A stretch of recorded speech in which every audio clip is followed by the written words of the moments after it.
2005年8月25日，北京钓鱼台宾馆内，当红小花刘亦菲正在庆祝着她的18岁生日。舞台之上，与她有过合作的张纪中、黄晓明、林志颖等圈内友人或送祝福，或送礼物。刘亦菲还和林志颖合唱了一曲，因为那天同样是她正式签约索尼唱片进军歌坛的日子。然而典礼结束，等待刘亦菲的却是狂风骤雨般的舆论讨伐。成年之前，她出演4部大热剧，人气直追当红的4代双冰。成年之后，她被传变性、堕胎、遭包养，选择隐退。出道19年，刘亦菲到底经历了什么？1987年8月，湖北武汉的安家迎来了一个小姑娘的降生。父母为女儿取名安凤，安凤的父亲安绍康是武汉大学的法学教授，母亲刘晓丽是当地小有名气的舞蹈演员。安凤从小就继承了母亲的外貌优势，长得浴血可爱。安凤5岁那年，有次家里来了客人，是个梳着大背头的叔叔。大家坐在一起聊天时，叔叔看着安凤，由衷感慨，要是我也有个这样的女儿该多好。小姑娘一听非常会来事儿，直接跑到叔叔膝边喊了声爸爸。就这样，这个叫陈金飞的房地产商人将老朋友刘晓丽的孩子认作了干女儿。几位家长都没想到，这个决定会给安凤的一生埋下一颗定时炸弹。没过几年，刘晓丽和安绍康因感情不和，选择了离婚。1997年，他带着女儿安凤移居美国，在那里，刘晓丽结识了一位美籍华人律师，再度结婚。安凤的名字也被改为刘千梅子。尽管小年纪就经历了父母离异，还面临出国后语言不通、文化差异等问题，但倩倩的性格并没有受到影响，还是在国内是那样活泼爱笑，适应能力很强，并且继父对她非常爱护。倩倩的童年还是称得上无忧无虑。不过这样平静的生活只过了3年，就被他干爹陈金飞给打破了。2000年，陈金飞以2.26亿美元的资产空降福布斯中国大陆50富豪排行榜，位列第12。与此同时，他在美国见到了已经出落得亭亭玉立的干女儿。彼时，倩倩已经爱上了表演，希望成为一名演员。于是陈金飞鼓励她回国，考取北京电影学院表演系。2002年，经过充分的准备，15岁的倩倩以留学生的身份通过了北影的考核，成为那届表演系中年纪最小的学生。同时，为了方便在国内发展，陈金飞为倩倩改名为刘亦菲，还利用自己的生意关系，帮干女儿接到了一个楼盘代言。彼时，电视剧《金粉世家》的制片人尤建明正在三里屯和人聊剧本，结束后出来开车，无意间瞥到了广告大屏上的刘亦菲，干净、纯洁、出尘。他脱口而出：“这不就是白秀珠吗？”尤建明口中的白秀珠是《金粉世家》的女2号。原本剧组已经请了一位韩国的演员来饰演，但由于公文批不下来，只能另换他人。只是没想到踏破铁鞋无觅处，得来全不费工夫。就这样，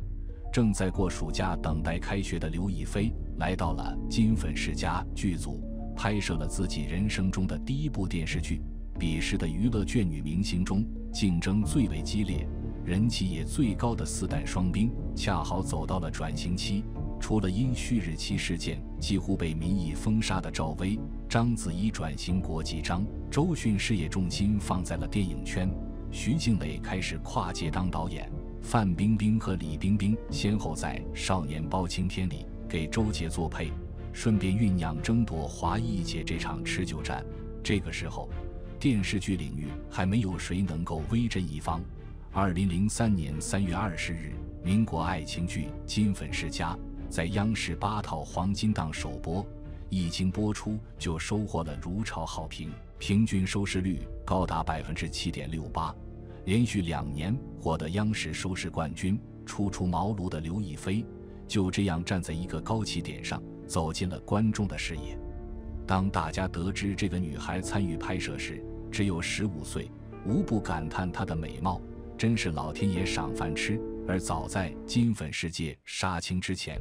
尤建明就将刘亦菲推荐给了《天龙八部》剧组的制片人张纪中。那个时候，《天龙八部》已经开拍1个多月，张纪中念叨着金庸先生对女主角王语嫣的描写十分发愁，该上哪里去找这样一个干净单纯的女演员呢？当然，来剧组面试的人不少，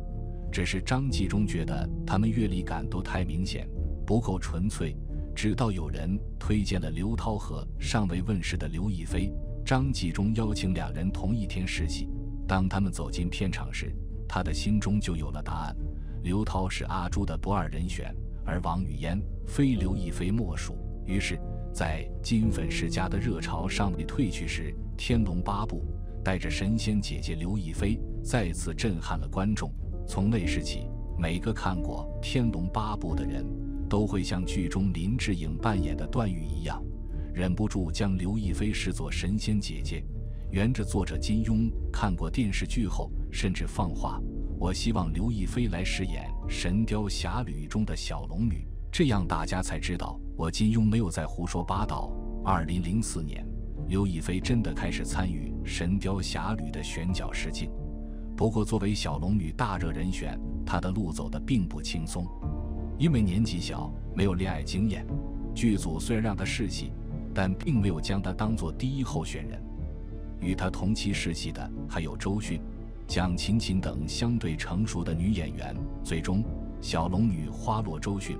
刘亦菲顺势前往美国度假。然而那个时候，《神雕侠侣》这个 IP 的名号实在太响亮，所有人都死死盯着男女主角的饰演者。每次小龙女候选人被曝光，都会受到媒体捕风捉影、移花接木的抹黑。因实在难以忍受舆论战的压力，周迅单方面宣布辞演。无奈之下，剧组找到了正和同学聚会的刘亦菲，通知她赶紧回国试妆。后来她在做客《背后的故事》时这样说：我真的觉得是周迅姐姐把这个角色让给了我，很感谢她。当然，刘亦菲没有逃过前几位小龙女候选人被卷入的那种舆论风波，连久经沙场的周迅都败下阵来。刘亦菲到底如何坚持的，或许只有她自己知道。《神雕侠侣》杀青后，刘亦菲又接了一部大 IP 剧《仙剑奇侠传》。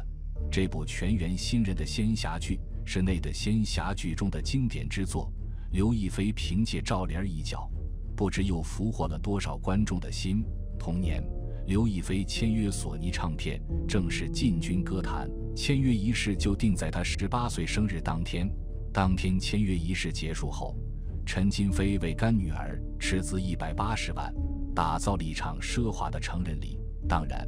这对于身价几十亿的她来说，根本不算什么，只是放在公众眼中，如此大手笔，显得有些不同寻常。彼时刚成人的刘亦菲手握3部大火代表作，人气爆棚，成了众多经纪公司眼里的摇钱树。《仙剑奇侠传》的出品方唐人影视希望将她收入麾下，但刘亦菲和算是她经纪人的陈金飞都觉得唐人并不是最好的选择，加上刘亦菲不想受公司约束，便拒绝了唐人的邀请。然而当时的唐人家大业大，面对刘亦菲这个影视新人的不给面子，非常恼怒，一气之下发表了数篇贬低、抹黑刘亦菲的通稿。就是在这个时候，关于她被陈金飞包养的言论肆意生长，陈金飞也不得不出面接受采访，对记者说：我家和刘亦菲家是世交，用西方的话说，我是她的教父；用中国话说，我是她的义父。没多久，刘亦菲在接受采访时也表示他是我的教父，但更夸张的谣言紧随其后。有人声称刘亦菲曾在13岁时变性，14岁时堕胎。为了辟谣，刘亦菲登上了央视法制节目《今日说法》，可谣言依旧疯狂，毫无消减的意思。但是业内并没有放弃刘亦菲，因为《神雕侠侣》的播出和首张专辑销量62万，获利近2000万的成绩，再次证明了她的市场价值。于是另一位老大哥找上了她，正是李冰冰和范冰冰所在的华谊。2007年6月，随着范冰冰与华谊约满离开，双冰之战宣告李冰冰胜出，不过这位华裔一姐却在电影《功夫之王》中给刘亦菲当起了配角。这部电影的阵容不可谓不豪华，导演罗伯·明可夫的代表作是《狮子王》，男主演是成龙和李连杰两位国际巨星。经过1年多的考核，最终拿下唯一女主角的刘亦菲准备开始她的好莱坞之旅。电影上映后，以1.95亿元的票房成绩位居2008年内地票房榜季军。同年，刘亦菲在陈金飞的帮忙筛选下，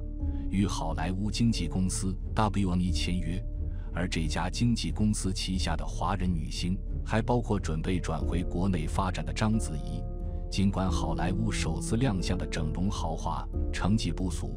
刘亦菲还是做出了一个令所有人意想不到的决定：息影。从2008年夏天到2010年秋天2年多的时间里，她消失在荧幕上。